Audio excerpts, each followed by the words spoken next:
I think generally you see someone else making a mistake that you know you wouldn't make, and if you always protect them from that, then they never get a chance to learn from it the way that you did. And so if you recognize someone's about to make the same mistake that you've made, but you've taken value from it, then you need to step back and let that happen.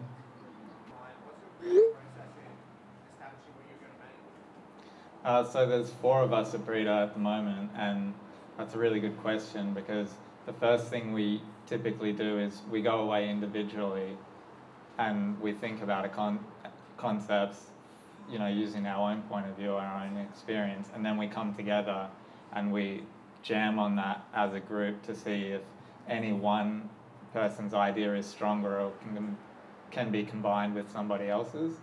And so the process is both individual and collaborative at the same time. I think brainstorming is complete bullshit, and I think it's only useful if you have time to sort of do personal reflection.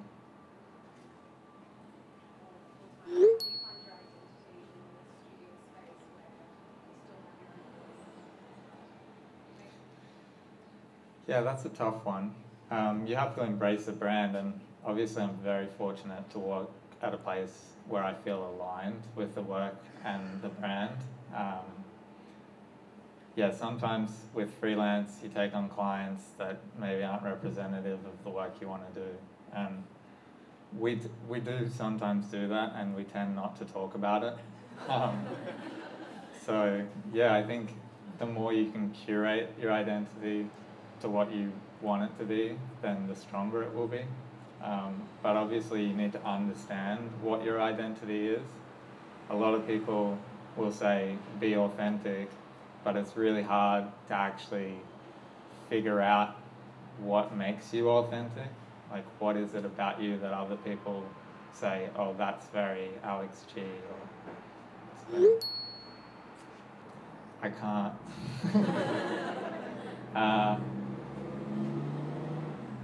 Done is better than perfect. I don't know what to say. Yeah, I wish that I could let go of perfectionism, but I feel like that's just a part of who I am.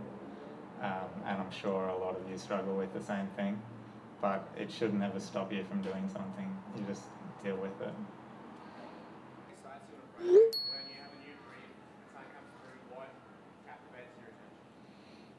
I love working with people who are as motivated about the project as we are.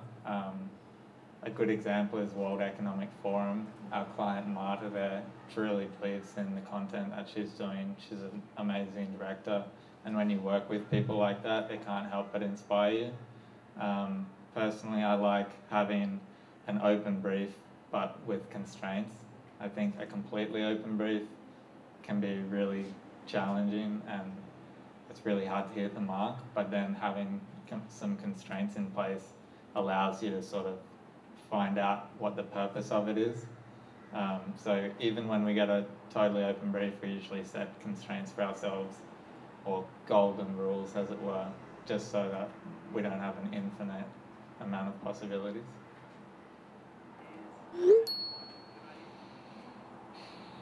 All of them.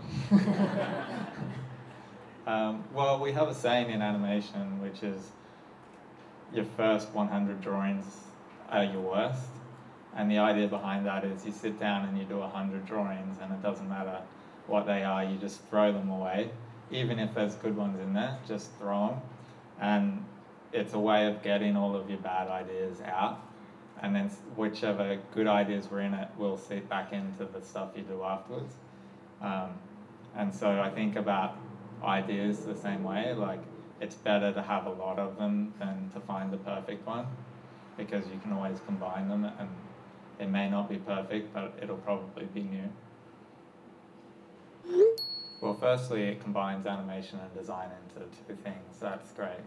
But I think it's a powerful tool for communication as well.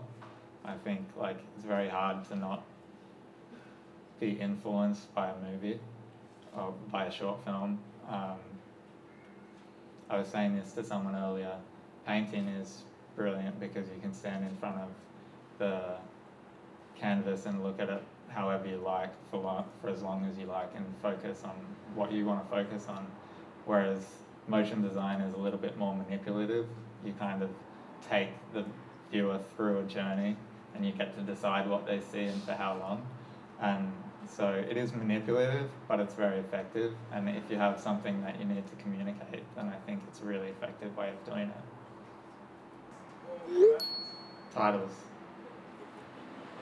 Yeah. Titles, because there's usually a fairly open brief, but you have the constraint of you have to show a certain amount of names in a certain amount of time. And so, yeah, with the commercial, you actually have to sell the thing that you're giving away. And that can be a real challenge, especially when you and the client have different ideas about how to do that. With great difficulty. I think trying to understand the client's perspective is integral.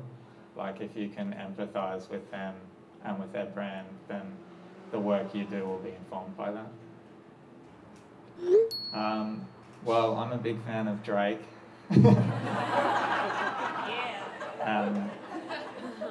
Louis C.K., I think, is the closest thing we have to a modern philosopher, or a mystic, if you want to call him that.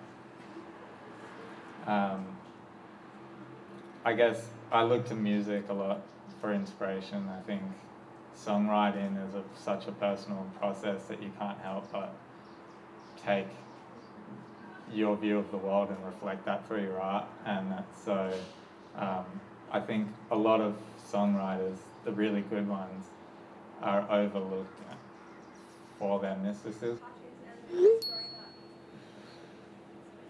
I love bangers and mash, weirdly enough.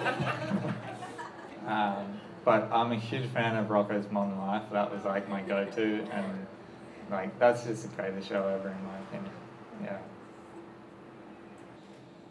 My favourite project, I'm gonna have to say the analog digital titles for Maddie, just because it was